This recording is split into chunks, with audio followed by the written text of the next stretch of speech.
Mesdames, Messieurs les porte-drapeaux, les équipes éducatives des collèges de Villers-Belle, chers membres d'associations, chers amis, j'ouvre les guillemets. Le feu a cessé ce matin, sur tout le front à 11 heures.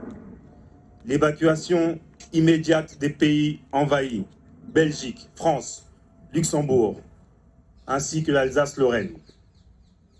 Elle devra être achevée dans un délai de 15 jours, à compter de la signature de l'armistice. Abandon par les armées allemandes du matériel de guerre suivant, en bon état. 5 000 canons, 25 000 mitrailleuses, 3 000 mortiers de tranchées, 1500 avions de chasse et de bombardement, les troupes allemandes qui n'auraient pas évacué les territoires prévus dans les délais fixés seront faites prisonnières de guerre. Enfin, l'Allemagne devra procéder à la réparation des dommages causés. L'armistice a été signé le 11 novembre 1918 à 5 heures du matin. Voilà les mots prononcés à l'Assemblée nationale lors du discours du président du Conseil français, Georges Clemenceau. Il était également ministre de guerre au sein de son propre gouvernement, menant la guerre avec vigueur jusqu'à la victoire des Alliés contre l'Allemagne. Mais il faut rappeler que la guerre est le mal absolu, l'échec total. Quel est le résultat d'un enchaînement de circonstances qu'il faut apprendre à analyser et à comprendre pour pouvoir les repérer lorsqu'elles se répètent dans l'histoire. Et ce monde est terrible. On l'a dit, plus jamais ça, mais ça a recommencé. Et pour avoir des références avec l'histoire, ce n'est qu'en 1916 qu'on a interdit le travail de nuit pour les femmes et les enfants. Quand la guerre éclate, il y a à peine 30 ans que l'école est obligatoire. La première manifestation pour la journée de 8 heures a eu lieu en 1906 et la journée de 8 heures ne sera imposée qu'en 1919, après la guerre. C'était des années de surexploitation. Le capitalisme de l'époque. Il faut l'appeler par son nom, car elle a provoqué la guerre. Jean Jaurès a eu la formule indépassable. Le capitalisme porte en lui la guerre, comme la nuée porte l'orage.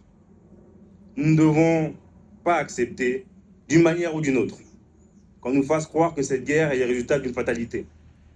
Mais il faut réfléchir, car la paix n'est pas un état naturel. La paix est une construction politique dont les conditions doivent être réunies pour qu'elle soit durable. La guerre est aussi un résultat politique, pas un état de nature.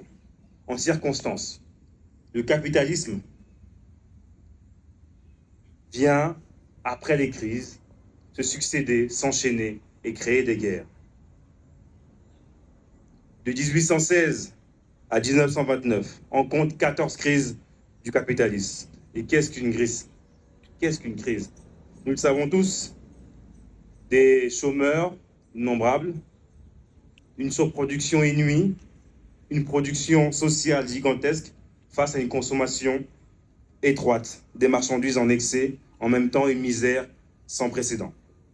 C'est le terrain propice à toutes les manipulations. Le système cherche alors un bouc émissaire, une bannière sous laquelle se regrouper ou regrouper tout le monde. En 1914, ce fut le nationalisme. Il permit de réunir le patron, l'ouvrier, celui qui allait mourir et celui qui allait les faire mourir. Mais ensuite, à la fin de la guerre, c'était plus jamais ça. Alors, on s'est méfié du nationalisme. On savait qu'on aurait du mal à ramener les gens au front. C'est alors qu'on a commencé à désigner un nouvel ennemi de l'intérieur. À l'époque, c'était le juif. Si je rappelle ces faits, ce n'est pas pour m'étendre sur l'histoire, mais pour montrer la mécanique d'un système qui conduit inévitablement à l'affrontement. En désignant parmi nous des suspects, parce qu'ils seraient d'une religion différente, musulmane ou autre, on crée des conditions de tension entre les peuples dans notre propre peuple. La guerre de 1914 à 1918 n'a pas son origine dans l'intérêt général. Elle a son origine dans la compétition entre les capitalismes européens. Entre 1870 et 1914, l'Europe est divisée en deux grands blocs militaires. La Triple Alliance, Allemagne, Autriche, Hongrie et Italie. La Triple Entente, France, Royaume-Uni, Russie. Le déclencheur immédiat, l'assassinat de Sarajevo. L'Autriche accuse la Serbie d'être responsable et lui déclare la guerre. L'effet domino commence. La Russie soutient la Serbie. L'Allemagne soutient l'Autriche et déclare la guerre à la Russie. Comme la Russie est alliée de la France, l'Allemagne déclare la guerre à la France le 3 octobre 1914. Pour envahir la France assez rapidement, l'Allemagne passe par la Belgique, pays neutre, le 4 août. Le Royaume-Uni entre en guerre pour défendre la Belgique. Alors, l'Europe bascule en quelques jours dans une guerre mondiale. 1,4 million de morts en France, 4,2 millions de blessés, 10 millions de militaires morts au total dans le monde et 7 millions de civils ont perdu la vie. Alors, souvenons-nous de 1914 pour éviter les erreurs de demain.